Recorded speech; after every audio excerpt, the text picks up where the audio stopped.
Damn, I have to rewatch the whole season now because I do not remember who's alive.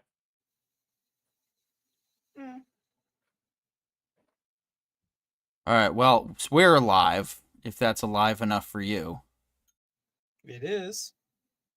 Oh, and I was right. Season 8 of Rick and Morty did drop. Shadow drop on Sunday. Oh, crazy. Okay. Whoa, slipping Doherty. I should probably get on making sure that my socials are blasted with the Yeah, we need more than pure 300. essence that is the Writer Brothers.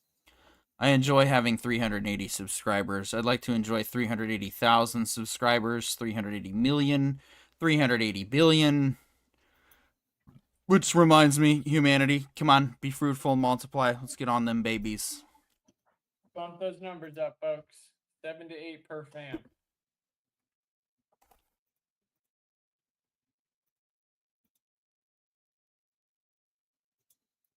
And here I would just be happy if they dropped a like, if each one of them stopped by and dropped a like on our video.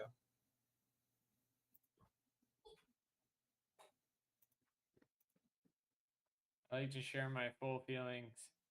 As much as I will say thank you for just a like, I would prefer a little bit. Those that do anything at all are appreciated. Those that do more are appreciated more. Oh shit! I should probably. Oh no, wait! I don't want to start the. Or do I want to start the thing? I don't know.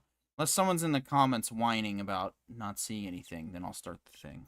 If someone wants the countdown started, we start. But what are we talking about? Okay. Andor season 2. We got to talk about Fallout season 2. Mm-hmm.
Alright, the X Twitters is blasted, so music is now going. We are counting down the minutes to the start of the show.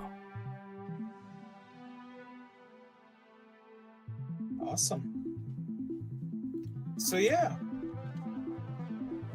we got some Andor season 2. I gotta say that was a so far, I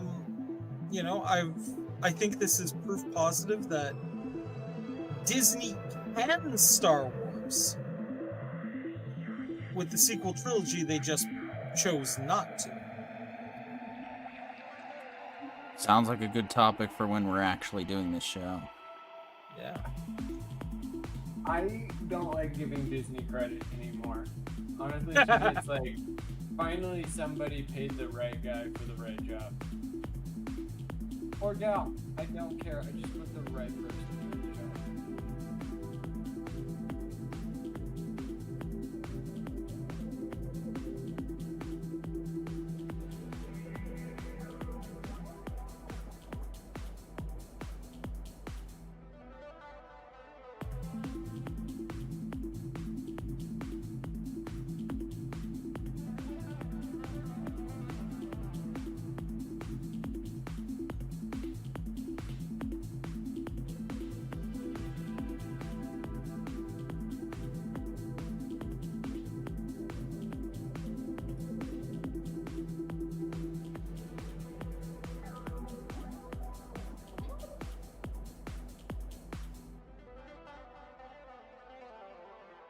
All right, well, that was some exciting leaked audio. We'll see everybody on the other side.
Corian said I gave a one-liner pitch. Right, but I'm thinking audio's leaking again. I'm thinking, I don't know. I think Star Wars Theory was right. And Boar, and Snore, and gonna just, you know, die of boredom. I think he was correct. I liked his take in the end. There was a lot of I just felt like it was trying to be too Band of Brothers-y in the end. Okay, that's fair. And I would say it nailed it. Also, the fact that we didn't have we needed more crying, and why wasn't there a spore drive?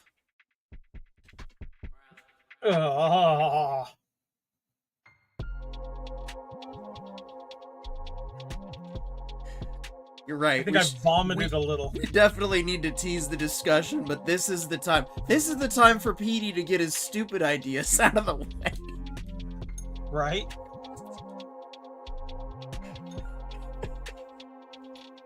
No, I don't. I was wondering. Okay. We don't say anything too stupid though. Still go out.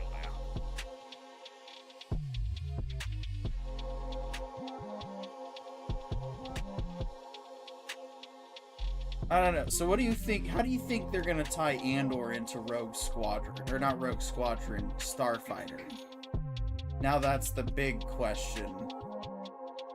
So, I don't think they will at all. I think Starfighter will take place after Return of the Jedi. probably. And then of course there's the biggest spoiler, but we'll save the giant spoiler for the end of the show. Alright. Oh, that everybody dies at the end? Yeah. Right. When you watch Rogue One hits a little differently, which is also what we gotta talk about too, but I forgot to mention that. But anyway. Let's see, what else did I think was great about Andor? I don't know, it would have been hilarious if we had seen Andy Serkis come back as an Imperial officer. Dude, That would be have kind of been cool. great if out of nowhere we just see one scene of them testing it on Bothan. Right. That's it. That's all. No context. Just oh my god, the Bothans. Single reactor. Yeah, I really feel for Krennic a little bit more now. Like, oh no, wait. None of them. Honestly, everybody got their just desserts, and I feel like we watched exactly what. And I was really surprised to get that. Like, I thought everybody was going to be slightly redeemed or redeemable. And honestly, that one kid was the only one that even kind of became redeemed. Because, like, he was a warrior for justice, he just did not know what justice was. Which is the reason Andor was on the run in the first place, so.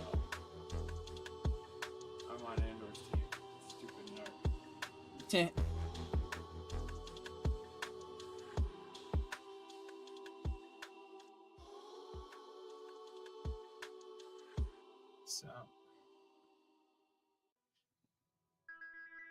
But I really did love this scene when Andor goes, "It's Cassian time." Oh, yeah. Yeah, when he said his catchphrase, you know, it's time to impale the Imperials. That's when I knew that we had finally found our peak of Disney Star I thought Wars. his catchphrase was "Death to Rasha." Das Vatanya vodka soda. ugh. Hasta la vista, baby.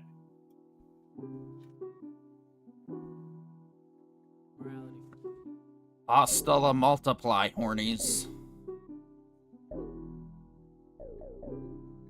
Oh, Palpatine! Who's Palpatine? Why do I have 5 notifications? Oh my gosh. Oh, my Twitter is gonna retweet itself 8 times on my Discord. Yeah. Of course, these people also have like over 1,000 subscribers, and you know, here I am making fun of them, and I'm not even close. Nah, dude. We've got the best subscribers. They just have more. We just have to find the rest, yeah. You know, they may have quantity. We have quality. I was very happy with how quickly my ex got approved for the Writer Brothers page. So we'll see if that gets us more traction. Maybe they might get mad at the whole sending people to YouTube. That's where I'm gonna game stream for now, since, you know, they're, as far as I know, they don't really go after copyright shit in the same way. And it's not like I'm trying to steal. I'll pay my dues when I can afford them. When I'm a 6-figure channel, it'll be easier to kick those dues and still promote your shit and make everybody richer all the same. Right? Alright.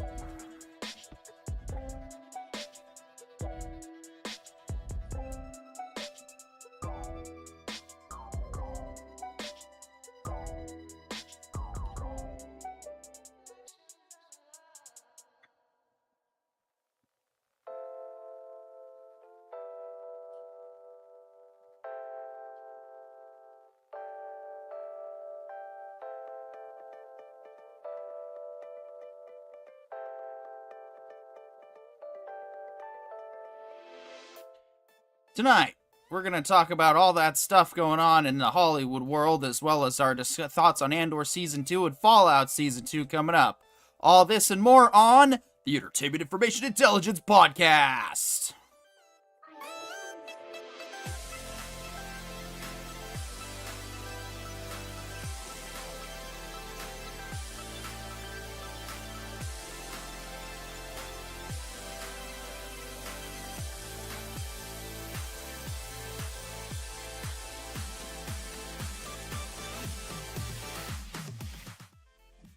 And welcome to another exciting evening of the Entertainment Information Intelligence Podcast, the funnest place to be on Tuesday nights. I'm Petey York, joined by Corione.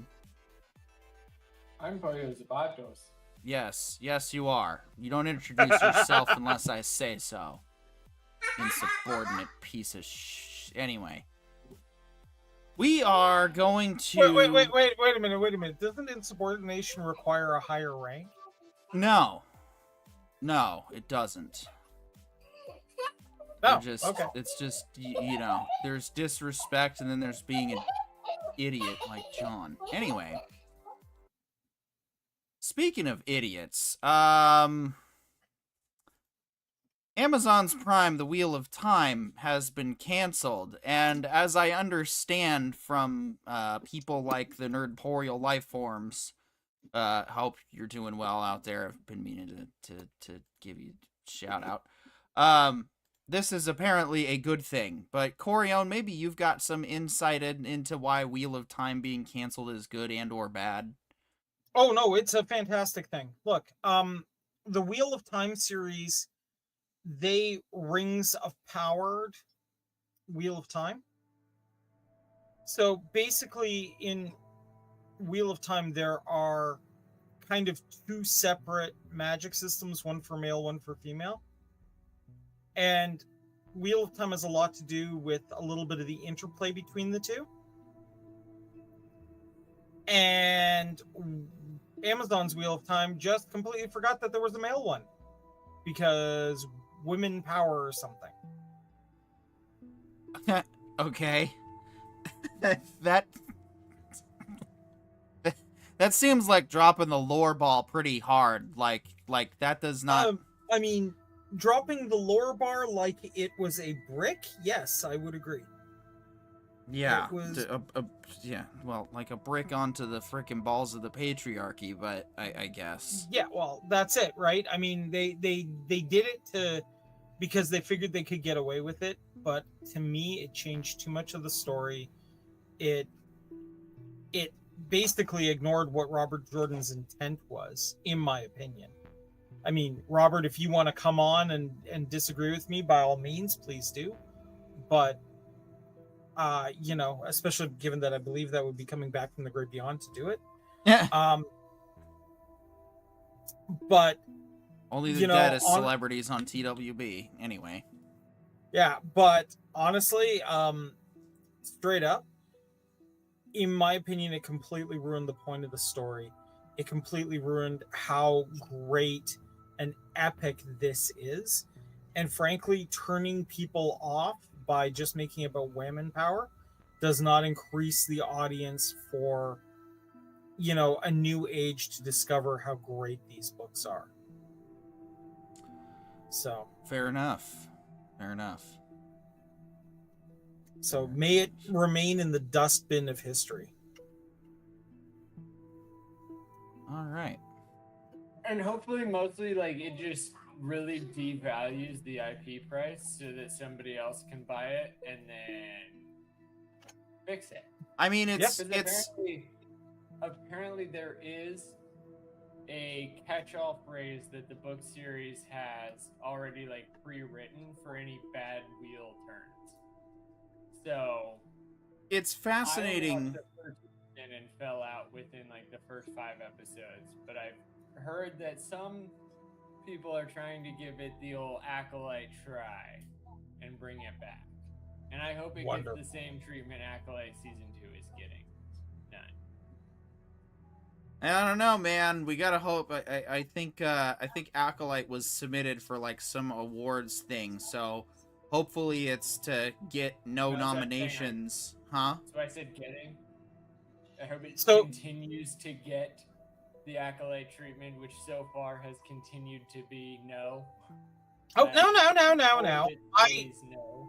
no. I really, truly believe that there is an award that the Acolyte could win. The Razzies still exist. It could win most boring picture. Honestly, dude, it should win worst interpretation of Star Wars. Oh, yeah, definitely. Well, I mean, if the Razzies still exist, I feel like you could give that one out to any sci-fi movie and it'd be funny. Yeah. And then you could give it to the Acolyte and be like, unfortunately, we're not getting this year. Yeah. Fair. Yeah. Also given it in order of Disney releases each year. Be like, guys, we're not kidding this year. Force Awakens, not the best. Oh, shit. Rise of Skywalker. Oh, God. Not Rise of Palpatine. I mean, The Last Jedi, or whatever the names were. Oh, my God. Oh, yeah. The the rise of my blood pressure. Yes. The Crapolite and the sequel trilogy can forever exist in their own timeline of events together for all I care. There's fans of it, whatever. I don't give a damn. I'm not a fan and I'm not watching it again. we need the Fountain of the Jedi or whatever Ahsoka was hiding in to just peek into the Rayverse and go, and then we're done. It's over. Like, ah! Nah, we're not. Was that portal? We're not doing that. We're gonna go a different. We're gonna go a more legendary direction instead. There's Ahsoka in the world between worlds with a whole bunch of boards trying to board up a cosmic portal. Yeah. No. Dude, We're not going back in there. Qui-Gon Jinn just slowly bordering up. Like, he's got so many portals boarded up. And he has, like, a how-to manual under his arm. And he runs into Ahsoka, and she's like, what's up with that? Trust me, you don't want to see. And she's like, please, can I just know? Like, I want to make sure you're not hiding something from me. And he's like, come with me to 11111341. And they walk over, and it's the Acolyte. And she's like, ah! And they board that one up, and she's like, okay, just one more. I really need to make sure we're on the same page here. And they walk over Ravers, ah! And they close that one up too, and she's like, all right, continue your journey, Qui-Gon. And he's like, I know. And that's continue your sacred mission. Again in Star Wars. Yeah. Right. Anyway, Pollo's gotta tweak something real quick. I think also his audio's coming in a little bit weak as well. But yeah, just a quick minor adjustment. Oh, hey, he's back. Welcome. Glad you're still here. And you're muted. Also muted. Glad I can make it. My bad. There you go. Wide frame. No, I just think it is beyond funny how you can fix a lot of these issues when you have like a world beyond worlds. And if you really think about like a lot of the things that Clone Wars reminded us, like after a few heavy hitter episodes, there would be just a joke. Yeah, there needs to be a levity sequence. Yeah. Yeah, and that's the levity sequence. I don't care what happens in Ahsoka. If there's that one levity sequence, we're awake. Right? We're like, okay, you heard us. Thank you. And apparently, Wheel of Time could get the same thing. There is a way to do a levity sequence and it burns, and that world is an accident that shouldn't have existed. And honestly, that's the best apology. If you really want to win the tryhards and the diehards back, that's the best apology. If you want to pretend like nothing happened, fine. But that's the worst apology. Yep. All right. Shall we move on? Yeah. We shall go forward as we intend to go on. Here we go. If you're into Apple Television, which we, I guess kind of occasionally are on this channel from time to time. We've been pro Apple TV every time we've ventured into Apple TV. It is one of the few new verses that fails to disappoint. Yeah, usually. We'll have to figure out how we're getting back into Severance Season 2. That's a discussion for another time. In the meanwhile, our failure, not theirs. It would appear that an Apple sort of convention took place. They call it the Think Apple Plus, open to invitees April 24th to May 21st. Hosted the casts of Apple TV's many shows, such as Severance, Government Cheese, Presumed Innocent, Slow Horses, Bad Sisters, Dope Thief, The Studio, Shrinking, Your Friends and Neighbors, and more. Well, we didn't get an invitation, so thanks, Apple. Clearly, it just wasn't cool enough to invite us. Number one fan podcast to date. Like, we were there first, and you're not gonna give us an invite? I have an iPhone, dude. I didn't exactly It's build like them an audience 15 worthy of their minutes time just yet, so, keep working on it. Yeah, Well, I have an iPhone. That should have counted as an invite. Yeah, I agree. Well, at any rate, so they're talking about how they are starting to feel like the newest iPhone is of sufficient quality that you can shoot at the very least TV quality on it. And they kind of ran through a bit of a presentation about that, is my understanding. Oh, okay then. And that's kind of interesting that the cameras and whatnot are getting powerful enough and small enough that we can do that. Now, whether the actual quality is there or it has to be more or less it's an iPhone 16 in name only because all the processing power is going purely to making that look acceptable. I mean, maybe, but it's still interesting to start to realize that that's starting to happen. This is actually the coolest thing. I don't doubt the power of the iPhone 16 Pro because cameras have long surpassed most people's televisions. Mm-hmm. And with the current market, that's only continuing, right? Like, I haven't upgraded my TV since I got the last one, and it's barely 4K. And my personal desktop is 1080, I think. It might still be 720 because that was cheaper. So, like, if you can shoot on iPhone in 8K, 4K, you can reduce in post. Yep. And nobody knows it was an iPhone. But like the amount of money that saves, like imagine action shots where they're not worried about protecting the $80,000 computer trolley. Instead, oh, I'm gonna get on the Zoom scooter and you're gonna drive towards me. Right, like that is pretty neat, right? And I think It's that's amazing. an Like, interesting possibility. you have an 8K camera in your hand because everybody needs a phone and Apple can provide that, but you don't necessarily even have a solid 4K system at home. So anything filmed in 8K can be reduced to 1080p and it'll look, especially like this is, if anything, it's a testament to editors. Anything edited from an iPhone Pro is the truest form of how good editors and directors truly are.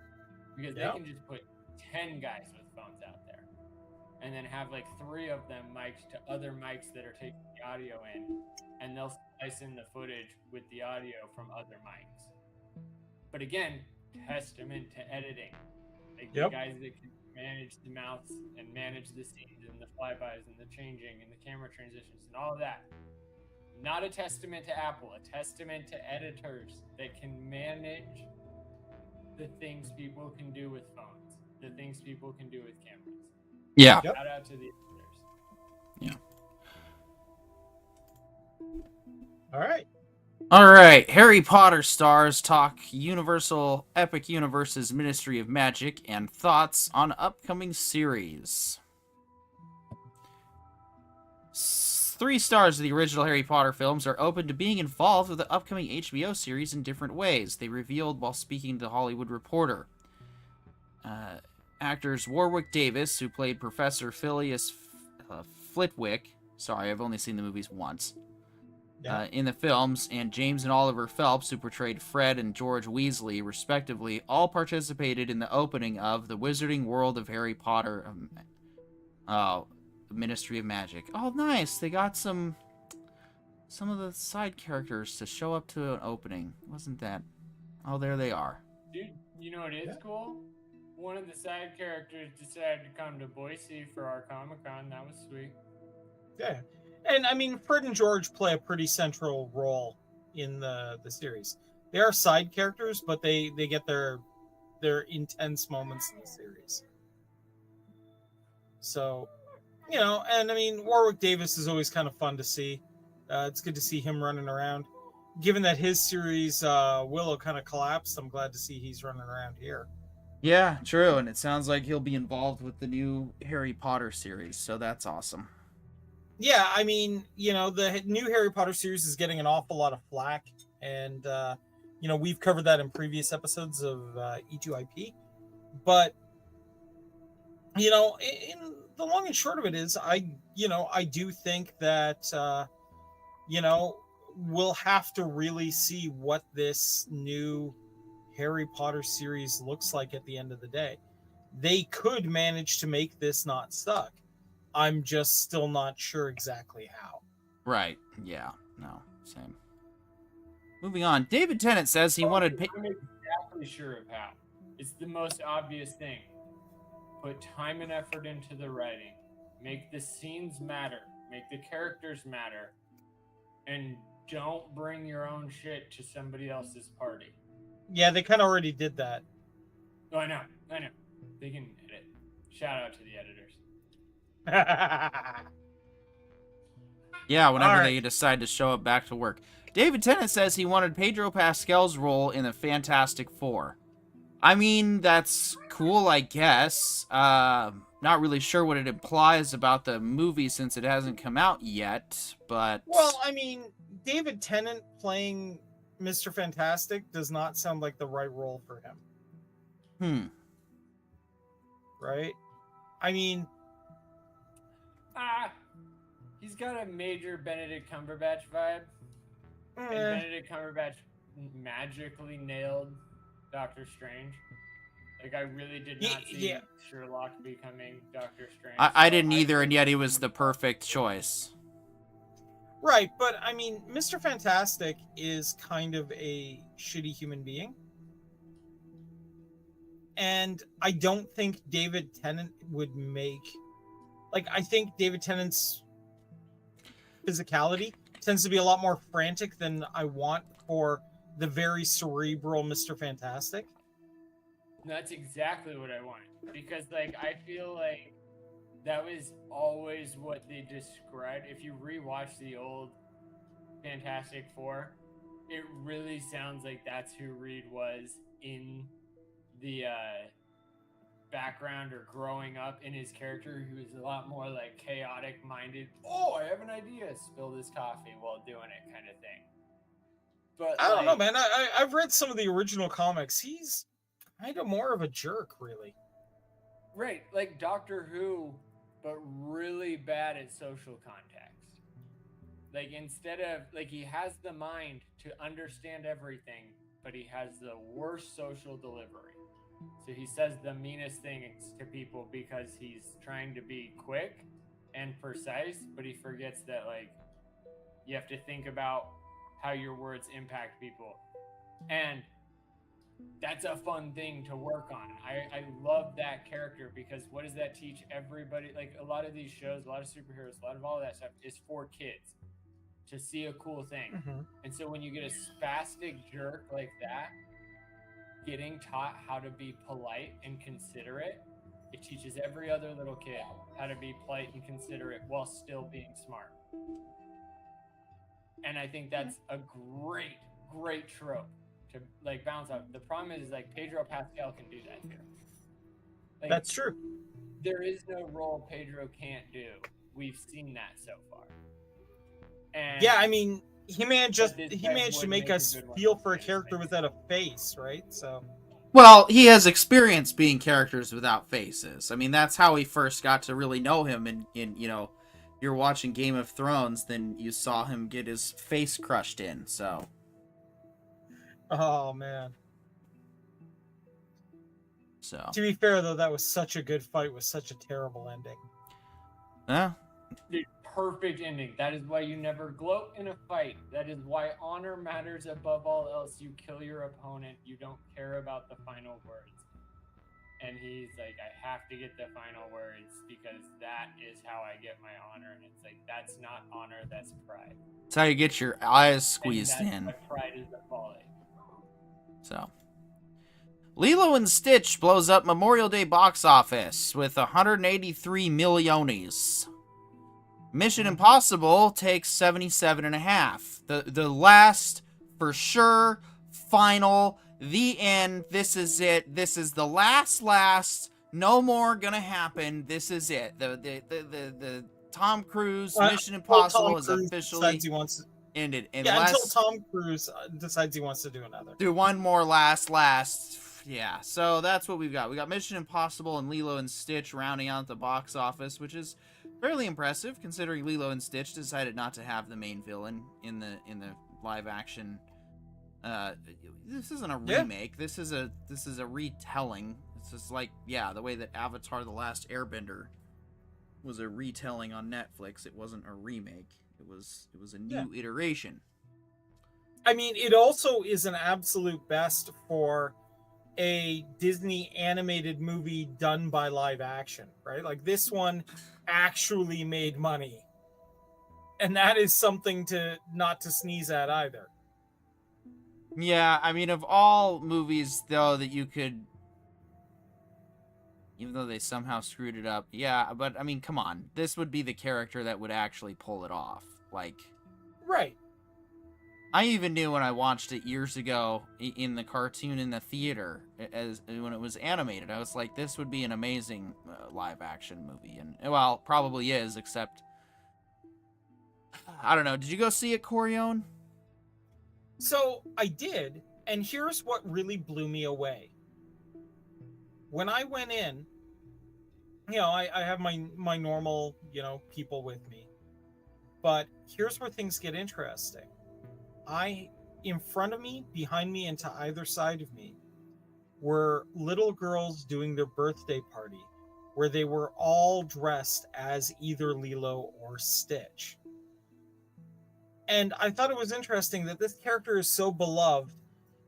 All these little girl birthday parties were determined to be there for this movie. That I thought was interesting, and it really speaks to the base that loves this character a great deal.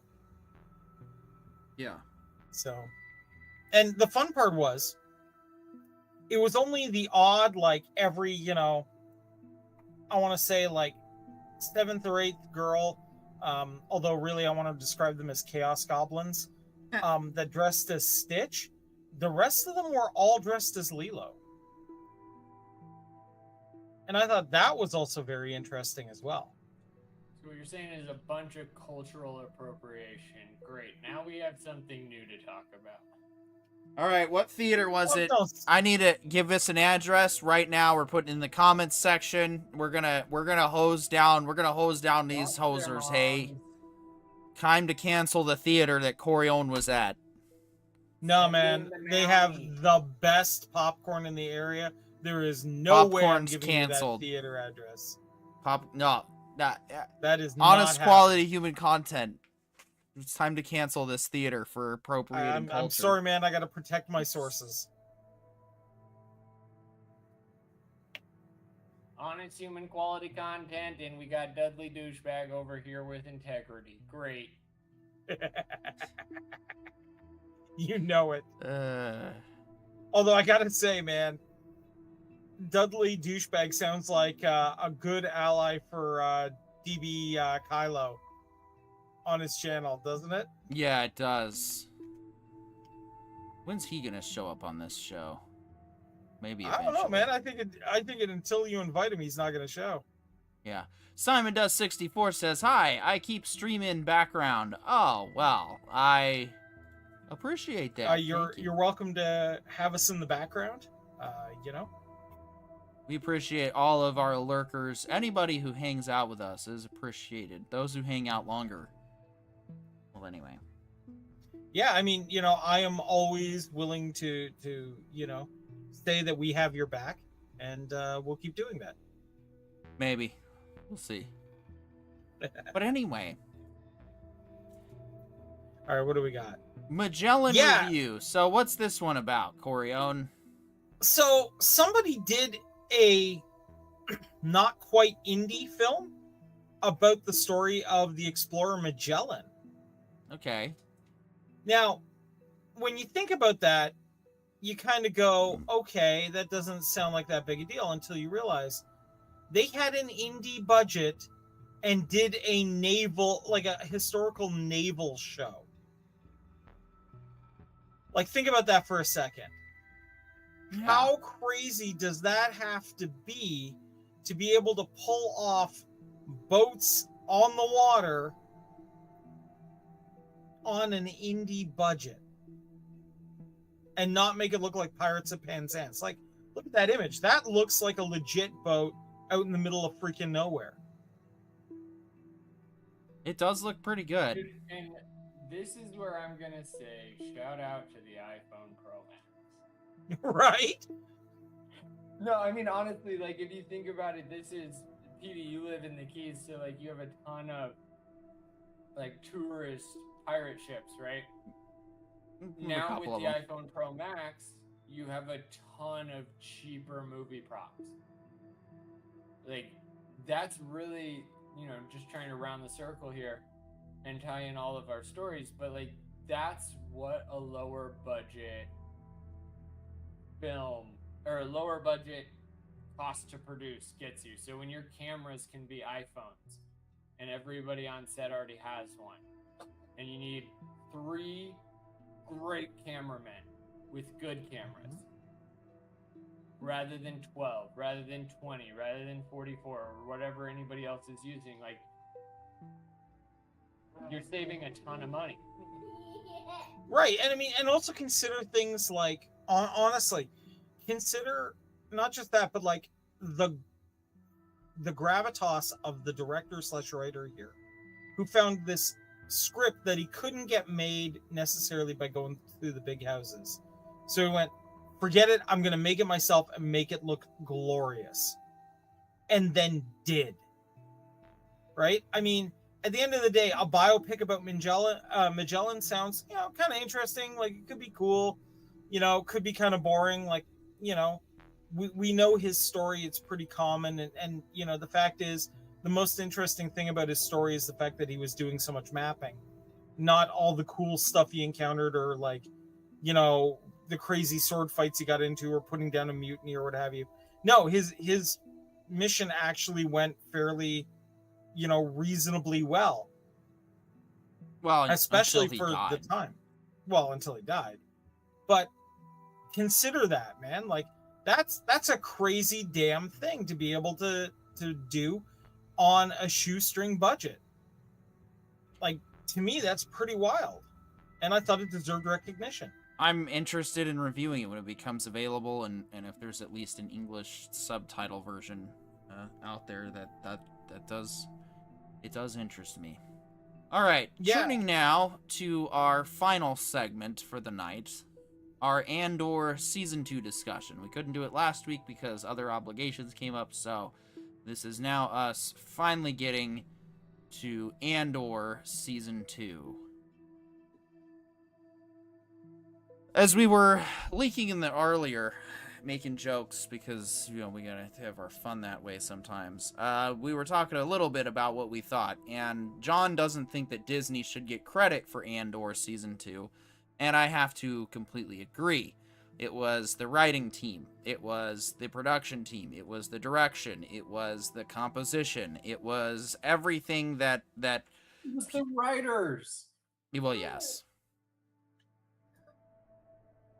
Well, and the actors that bring the characters to life as well.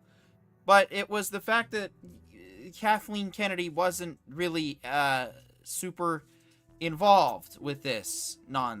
It wasn't nonsense. It would have been nonsense if she had been involved. Right. And I don't disagree on that. But I do think that this has been the most successful, like the Andor Rogue One piece has been the most successful Disney Star Wars that they've done, not including The Mandalorian. And I think that there is a bit of recognition that goes into the fact it's that not successful. That's the problem. Okay. Rogue One was successful. And yes, The Mandalorian was successful. Andor, unfortunately, the first season did not get a whole lot of reviews, and I unfortunately was a part of that boycott crowd at the time because... But let's remember, Andor sucked because of the shows around Andor. We had things like Kenobi and Last Jedi, or like, I don't remember the order release because it was so disgusting that I don't want to remember the order release. But like, yeah, I think it was Kenobi that finally turned me off from Disney Wars again. But when we finally decided, you know what, we got to give it a shot because we love Star Wars. Let's try. We immediately were like, this is way better than I thought. I hate doing one episode at a time. We should just binge it. Right? And we all eventually, or maybe it was just me that felt that the whole time, but like we all felt that at some point that it was really good. Season 1 was awesome. And it got you. At one scene or another, you were finally like hooked in. But the only reason the 3 of us and a lot of the people that love Star Wars were ever hooked out is the other BS. Like, if you watch all of Star Wars without the sequel trilogy, without Acolyte, without Kenobi, and you just watch the ones you like. And for me, I throw in Solo. I like Solo. I thought I it was love a very Solo. fun story, and it felt like exactly like Han Solo. I don't get why they threw in a just one-off version of Lando. I mean, Childish Gambino is one of my favorite singers. To put him as Lando for like 7 seconds in the movie, it really frustrated me. I wanted more Lando, or I want a movie that is called Lando, where we find out how he took over Cloud City. That would be amazing. But like, that's what I mean. When you watch Star Wars the way you like it, and you don't think about who did it, whether it's Disney or not, Andor stands. It stands perfect. It stands testament. It is 100% another season of the Clone Wars. Yeah. And that's the same thing applies to Mandalorian. And season 3 of Mandalorian is the worst of Mandalorian, but it's not even close to the worst of the worst. And again, that's testament to the whole idea that Star Wars is so awesome because the universe can contain both. It can contain the Jedi, and it can contain the not Jedi. And the not Jedi are equally important and equally responsible for the trajectory of the universe. Like, name another society in a fantasy universe where the wizards don't control everything, where the wizards aren't the main universe. And in Star Wars, they killed the wizards in the prequel trilogy. They destroyed their power. And here's what they almost look like now. And it's weird. And it's fun. And it's always been weird and fun. And the only reason you don't like it is because it's weird. And the only reason you love it is because it's weird and fun. Well, and finally we're back. The reason I love it is because, and yeah, so I think that the biggest problem is we have to accept the fact, and I know we hate talking about the crapalite. We said, oh, we'll never rig it up again, blah, blah, blah. Unfortunately, my tactic didn't work. Unfortunately, people do want to keep bringing it up. And unfortunately, I have to keep bringing it up because when Andor has poor performance on the frickin' ratings, then... Oh, it's purely because people were just so upset at the crapalite. The crapalite has done more damage to the Star Wars brand than Last Jedi. Like... It was even more divisive because there's people that are trying to find the things about it that make sense and that like I get it. It had some cool elements in it. It had some things that felt like Star Wars. What cool things were there? Like, name me one. The frickin' lightsabers breaking over the helmet and No. Yes, if they made that helmet make sense 3 seasons before, and that dark Sith shows up wearing it, and we never knew he was coming. He uses it, and then in a flashback they explain it. I'm not saying it was executed right. I'm saying that it was still a cool element added to Star Wars, or the part where he used the Force to push all the Jedis that were supposedly masters, although I guess if you don't have, conflict for 1,000 years, your technique's gonna wane a little bit. Improper use of scale destroys whatever you're trying to tell me. Like, that did not deserve that power, and so all it told me was, oh, a teenager with cool powers. Thanks, Push. These are the things that people rave about on the Twitters, and just because you guys pretend they're not there doesn't mean that they're not there. I'm not saying they're not there. I'm saying one, Legends did the helmet first, and 2, that Force push implies a level of, Force Unleashed Force that just wasn't there at that time in history in the series. So, like, yeah, if you want to say it's good because I didn't say it was good. The history of anything, and decided to put stuff in that they thought was generally acceptable, along with the whole piece about, oh yeah, we're going to use witches because it sounds like women empowerment and it's cool, even though they had no idea what they were freaking doing and really just set back. Okay, I'm gonna stop. Look, I get that you're tired of the religious blasphemy. It's annoying. Corian, say your piece. I like your passion. Continue. Yeah, you just want me to use my hate to fall to the dark side. That's what you're doing. No, It would You're probably shit. bring in the views, No. just saying. I want to get more viewers, and everybody knows that an impassioned rant works. And I think your passion is 100% valid and properly placed. Fuck the acolyte. I just feel like the two of you are sitting there being like, yes, use your hate for Oh, clicks. fuck yeah. Absolutely. Dude, I sell fine art for a living in Key West, Florida. I'm pretty much now as big a whore as you can get. At this point, let's just go for broke. Like, we tried being nice. Straight up. We tried being honest. We tried playing by these fun rules to be cool about it. Nobody showed up, so now we have to be assholes. All right, so look, here's what it boils down to. I get that Disney has always had it out for witches, okay? And I have an hour-long video I am editing right now that goes into exacting detail about how stupid that is and how ridiculous it is in the modern era when they're willing to suck every other cultural and religious group's dick to get people to visit the parks, and they won't do it here. Right. But what the acolyte is a straight up insult. I don't know who they freaking hired, because I know they're required to have some sort of level of sensitivity in the writer's room these days. I don't know who they acquired. I can only imagine that person's, I want to see their lineage. I want Disney to give me the lineage of that person, because I swear to the gods, if I can find that lineage, I will summon every single teacher that came before this person all the way to Gerald Gardner and slap each and every one of them in turn.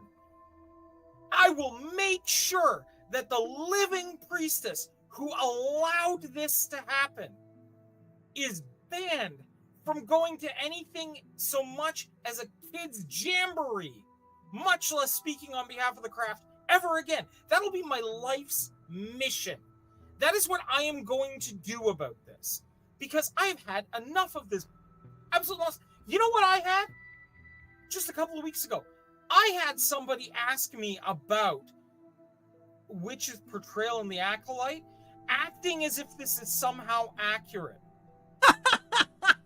I had to resist the urge to quite literally force choke them right there. And I almost did, man. I was that pissed. I was just like, I find your lack of understanding of my faith disturbing. Like, I almost went there. And I don't get it. Like, look, we have the Witches of Dathomir. And I genuinely love the way that they are portrayed, where there are some light side witches on Dathomir, there are some dark side witches on Dathomir. They don't necessarily get along, but they don't fight each other either, because we're all witches here and we're allowed to disagree. That shit is how it should be portrayed. Okay?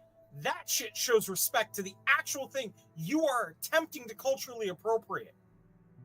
But of course, nobody's going to call it what it is, which is cultural appropriation, because it's a Brit, it's an ancient British tradition, and you can't be culturally appropriate white people. Call it truly what it is: disrespecting other people. Yeah, 100%.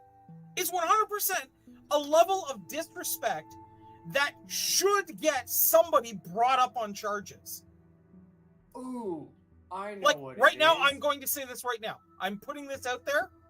The Writer brothers are officially. I want to put out a bolo for Kathleen Kennedy to appear here and stand trial for crimes against writing. Yes, obviously, but on top of that, it's profiting off of negligent disrespect. Yeah. No. If I had profiting is kind of generous. Decides to buy everything from everyone, you either provide perfect products until the end of time, or stop doing that. And the only way we can convince monopolies to stop doing that is to tell them what they're doing, which is being negligently disrespectful. Well, okay, let's be clear here.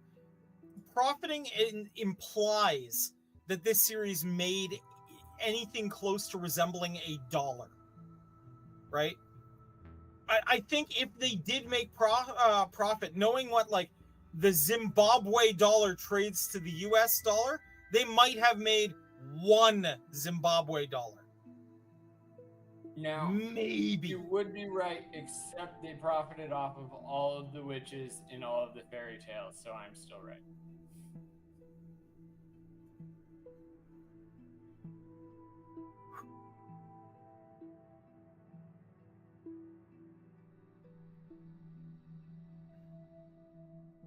Anyway, No. I nailed that one, and it was so quick. I did not think I was gonna think of an answer to that. So yeah, along with made no money, and I couldn't stand on that ground. I wasn't gonna defend Acolyte. Are you kidding me? I was gonna defend myself though. yeah. No, the Acolyte has done Well, some I'm still significant supporting damage to the brand. Not only did I defend myself, I still supported your argument. Which it is too bad because yes. That's why I can't choke you out, because damn it, you're also slightly right. Yeah, no, at the end of the day, yeah, this is, and like I said, the damage that's done, and then also Skeleton Crew kind of didn't really stick the landing. It didn't really stick the launch because it started what, like right before Thanksgiving, and then no one showed up. Yeah, the timing was just off on it. Way back. Yeah, we learned in real time why we have seasons for shows. I can actually tell you for sure it didn't work because I tried to watch Skeleton Crew with my son, and he made it through 5 minutes before he said, "Daddy, can I play Marvel Rivals?" and kicked me off the TV, and I had to watch it on my phone. But we made it through 45 minutes of Revenge of the Sith in the movie theater before I said, "Knock it off." So that's an entire episode of Skeleton Crew before his 4-year-old brain overpowered Star Wars. Yeah. Which means Revenge of the Sith stands up, and everybody who calls it bad writing can grow up. Not the best writing, but it's good writing. It's not the right. Yeah, exactly. And that's the thing. Like it. Why would you compare Star Wars to Lord of the Rings? Like, you're talking about two totally different stories to begin with, but also two different pioneers of their era of storytelling, okay? George brought in a lot of leaps and bounds in a technical sense in visual storytelling, but Star Wars is not super complex. It's never supposed to be. Okay, but let's discuss that for a second, because I think there's an argument to be made here. The original trilogy and The Lord of the Rings do have an awful lot in common because they really are the hero's journey. And when you start kind of looking at the journey of Luke and the journey of Frodo, they do start looking pretty similar. They hit all the same check boxes, just not in the same order. Right. But it's also, we're talking about two totally different worlds, two totally different eras of stories that came out. And so, on the one hand, yes, Tolkien's piece is timeless and you know, but so is Star Wars, but for its own right. It's just, if I was going to look at literally speaking, which one am I going to sit down and analyze from a literal, digestion? Of course, we're going to talk LOTOR. LOTOR has stronger lore, or at least it did. Okay, disagree entirely. How many sequels have been spun off of LOTOR that aren't Rings of Power? The and prequel. Star Wars has so many extended universe books and lores and pieces that were created for things that can matter. Like, that's the weirdest part about Star Wars. Everything added to the Star Wars universe can matter. Versus every other universe, every other sci-fi thing, everything else about it, it's like, if it interjects, it ruins the whole thing. If you change this, it ruins the, like, they don't have a pathway to FTL in Star Wars. They don't have a rule number 1 in Star Wars. Like, the closest thing they have to a general order number 1 is the dark side. How bad? Well, okay. Depends on how bad you get while enjoying the dark side, and you're gonna enjoy it so much that it almost always will kill you before you go, oh, this is bad. Oh, this is that. Well, okay, so hear me out on this, because I think the difference in that you're bringing up with Star Wars has to do with the level of control over the IP, right? George was always willing to share his sandbox. The Tolkien estate wasn't until very recently.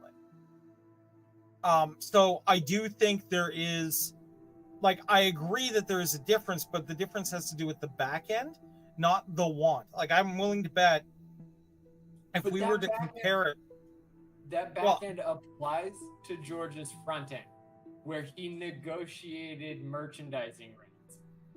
right? And I'm not arguing that, but So that's a remember that front-end at spot. the time Tolkien was doing this, merchandising rights were not a thing, right? If Tolkien had written Star Wars if Tolkien had written Lord of the Rings in the 70s, I 100% have zero doubt we would have little hobbits sitting on, like little hobbit action figures everywhere, right? We'd be drowning in, We Fake did drown rings. in Hobbit action figures. When the Lord of the Rings Yeah. movies came out, the merchandise was almost as huge as the Star Wars prequels. Dude, Right. it was almost as huge as G.I. Joe.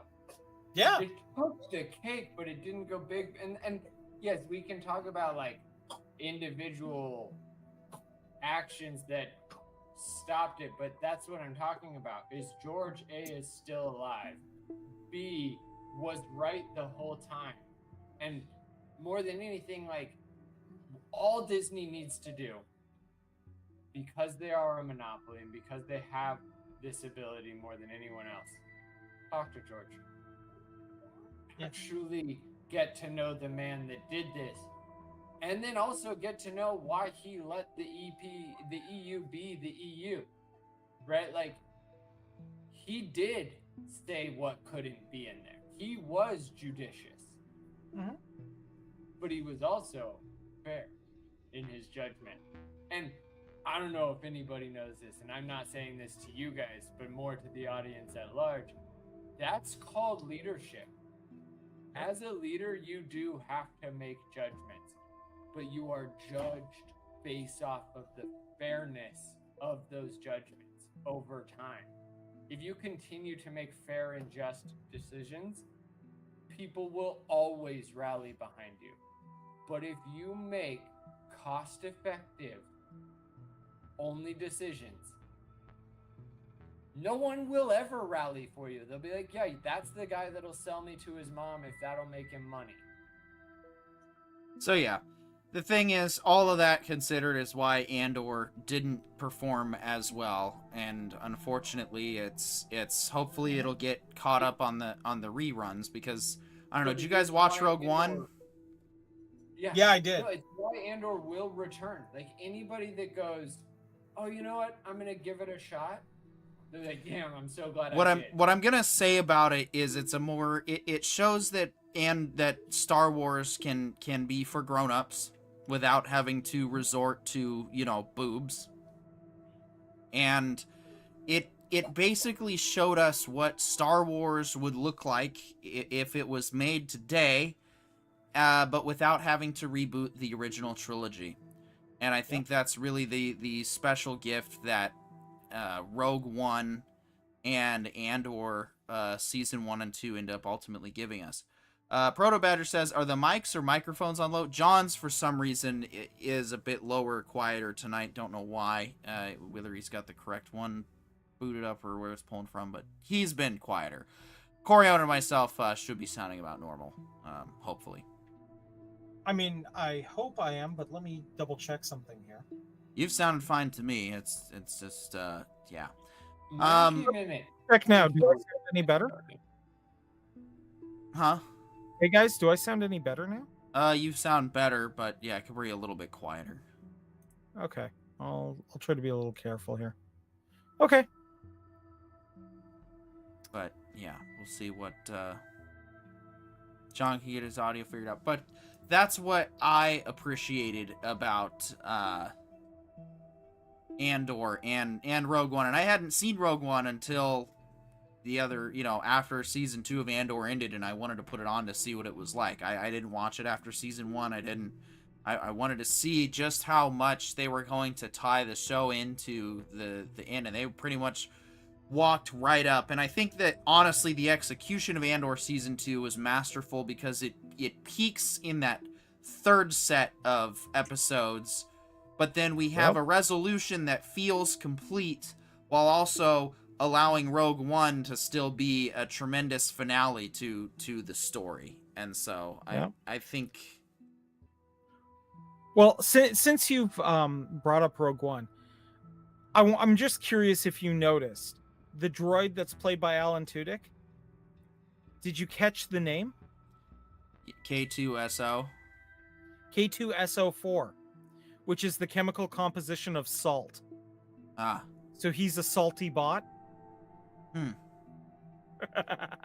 I thought that was very clever on the part of some writer. Yeah, no, that's yeah, that is pretty good. So yeah, Proto Badger said, "Sorry, I thought my brain was whacked." Nope, not at this time. Your brain seems to be functioning fine. So we're glad you're here. We're glad you guys are tuned in, and hope you all are having a great Tuesday evening. We're just kind of wrapping up our Andor discussion, and it's probably going to be called a show here in the next 5 minutes. Yeah, I think so. So yeah, like I said, Andor was ended up being a masterpiece. I ended up loving Rogue One in the end because of what we got. I was very it has a different kind of impact. The implications do when you watch the show. And now, before we go, can I show you guys something cool? Yes. Here we go. Now, this has been put out there by Amazon, and they do not seem to be being particularly mean or what have you about it. So I present to you this one. Hold on. I want to make sure. Give me 1 second. I want to make sure I didn't just boomer this because it sometimes plays stupid.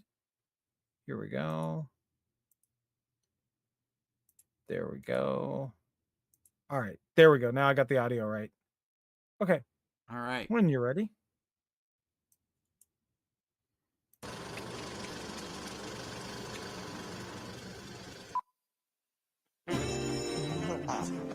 Love your company. You said you'd get me out of this. I tried, but Voltec basically owns the world, and the underworld for that matter. They will do what? Ad for these people. It's over here, Chip. So it's cool. Oh, Cooper, we have a request for a Nuka-Cola partnership promo. Whether you're kicking back in a luxury vault or sitting poolside on a hot summer's day, zap that thirst with Nuka-Cola.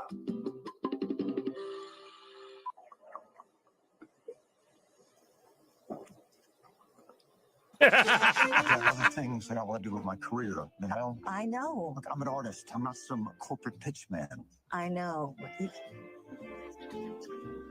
Yes, you are.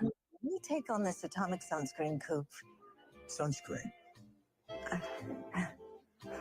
They sell underground living facilities. It's advertising, Coop. Try not to think too hard.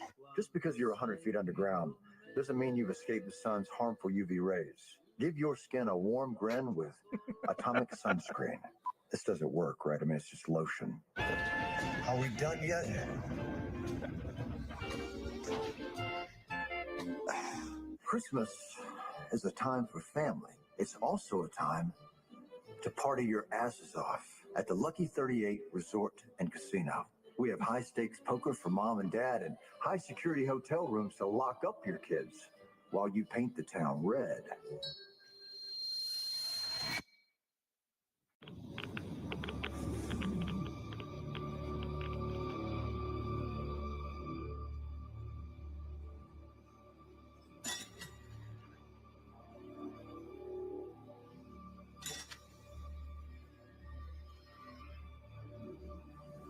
There it is, boys.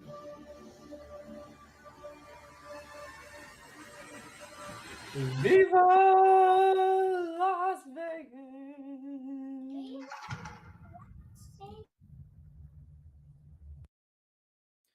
There we go. Honestly, one of the greatest shows ever created, and I need to watch it again. And looking forward I to honestly more. thought that trailer was great. That was that's exactly how you do a teaser. All right. Well, I want to thank everybody. Simon Dust 64, Proto Badger, everybody else watching, liking, sharing, subscribing. We appreciate any and all support. Please don't forget to tell us what we need to be doing better, and we'll consider it. Otherwise, I'm Peter with the Writer Brothers. Have a great week.